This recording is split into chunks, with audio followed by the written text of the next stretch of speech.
Hello learner, in today's session we're going to learn how to make an illustration like this using pen tool on Illustrator. This technique can be used to make any sort of a shape or an illustration in a vector form. This sort of a thing can also be printed and used as a book cover or portfolio cover, various reasons. So let's get started.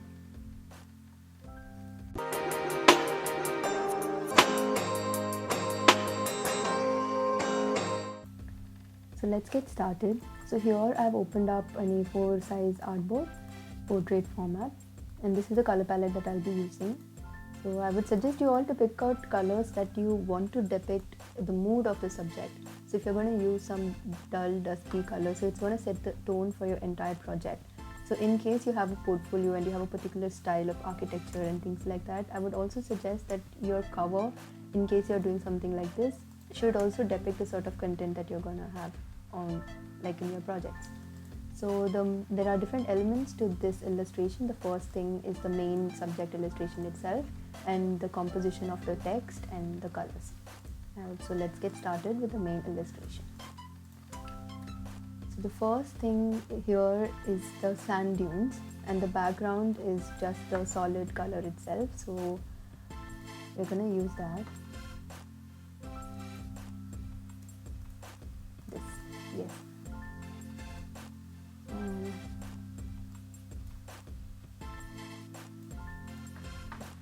So here comes the sand dune, and I'm going to be using the pen tool to do it.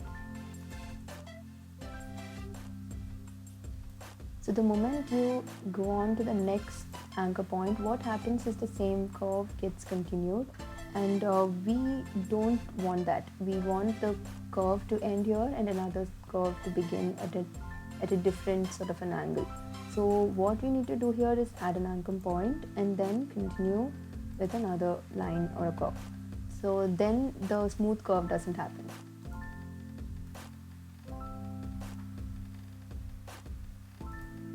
Yes. So we're going to give it a color. So we've used this dull oranges. We're going to use the same thing here.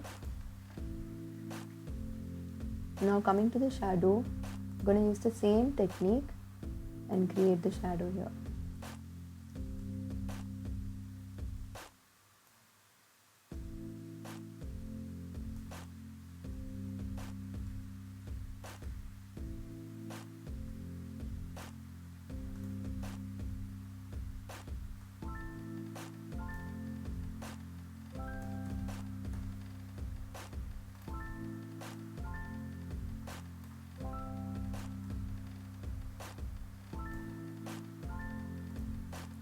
Something like this.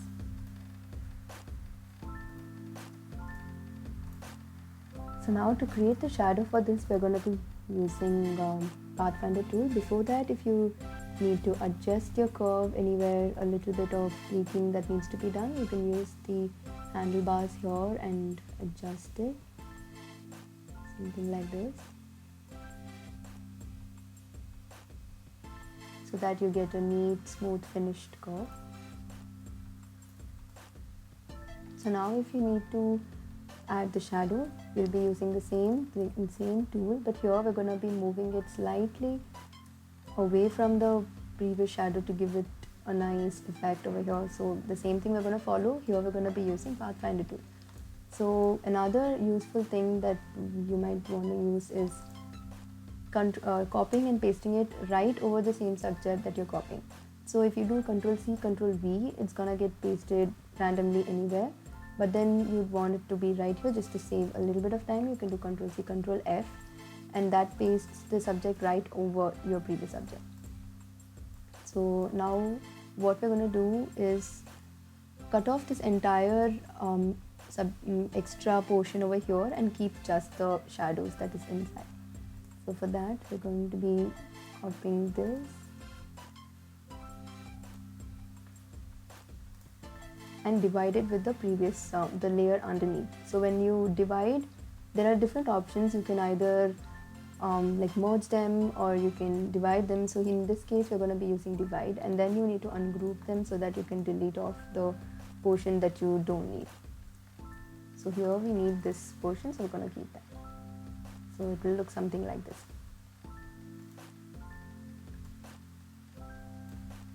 Yes. And we're going to be following the same technique for the sun as well.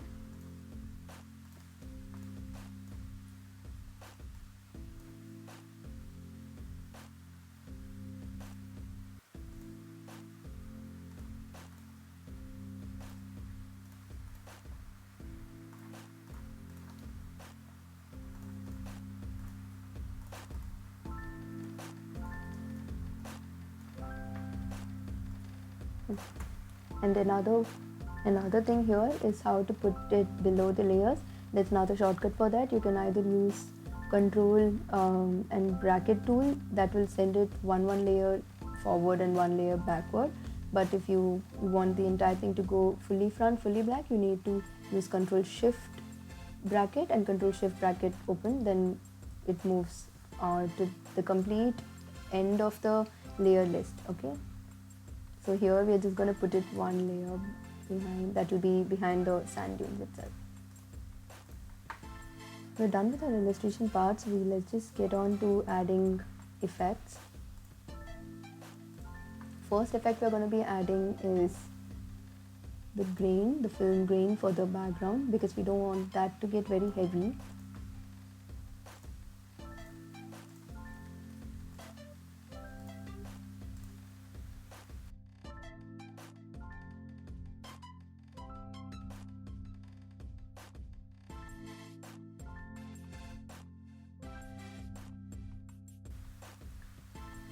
Rough pastels is what we've used in our illustration here, so we're going to do the same.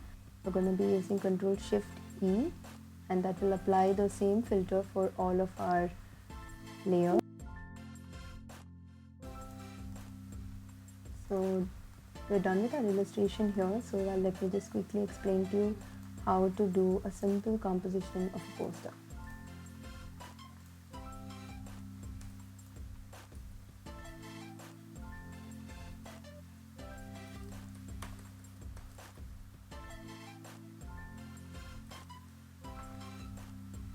So here we are going to be mentioning art and architecture as our subject.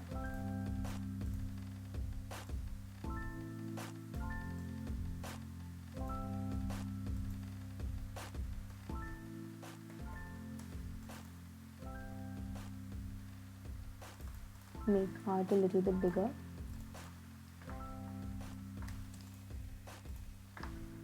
And just for the sake of composition, we're going to be adding another shape here.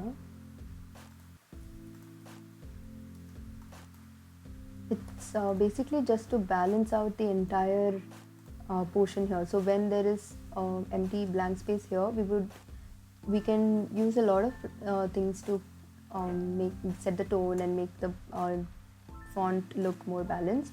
So this is one thing that we can do. In most often case, when people want to put something like portfolio. So if say for example I wanted to put portfolio in the same manner, we can do it as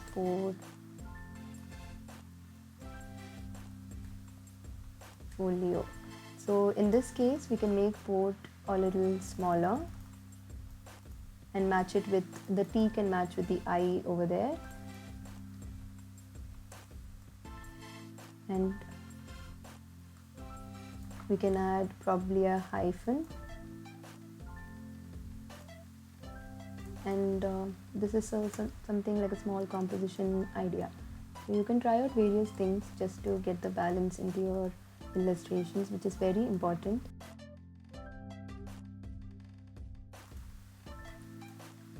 Play around with the colors and see what best suits you.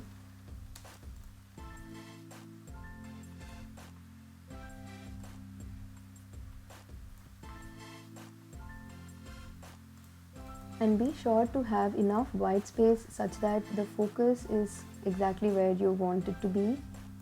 Now I'm going to give it a black border. You don't have to if it's not completely necessary, but here it's going to accentuate my illustration. This is again for the sake of composition. So this is it. This is our final output. It will hardly take you 15 minutes to get an effect like this with something that is so detailed. Surely give it a try, and let us know what you think about this in the comment section. Like, share and subscribe. And with Lomos, let us grow together.